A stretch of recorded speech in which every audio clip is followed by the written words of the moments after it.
భద్రకాళి శరణమ్మ చరిత్ర ప్రసిద్ధిగాంచిన వరంగల్ మహానగరంలో స్వయం వ్యక్తమై దర్శింప వచ్చిన భక్తుల పాలిట కోరిన కోరికలకు కొంగు బంగారము ఈ లోకాన్ని తన కరుణారస వీక్షణంతో అనుగ్రహిస్తున్న భద్రకాళి దేవస్థానంలో శరన్నవరాత్రి మహోత్సవాలు 5వ రోజుకు చేరుకున్నాయి.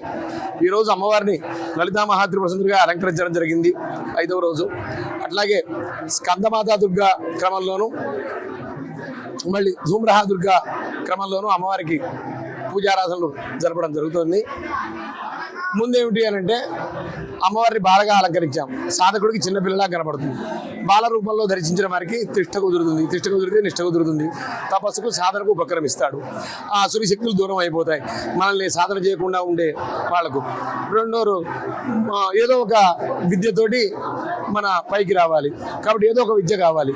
దానికి సంకేతంగా గాయత్రి. దానికంటే ముందు గాయత్రి మంత్రోపదేశానికంటే ముందు మాత్రాస భోజనం అని తల్లితో పాటు కూర్చోబెట్టి భోజనం పెడతారు.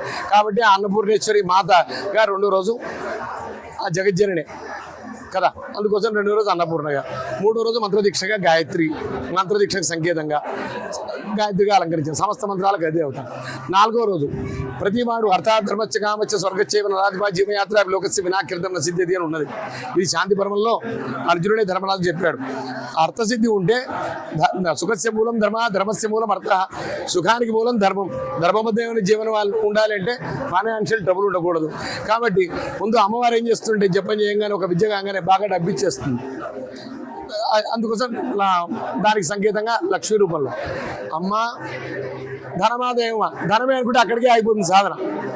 తల్లి గత జన్మలో చేసుకున్న పాప పుణ్యాల ఫలితంగా ఐశ్వర్యం కానీ, విద్య కానీ, అధికారం కానీ ఇవన్నీ వస్తాయి పోతాయి. ఇవన్నీ తాత్కాలికమైనవి.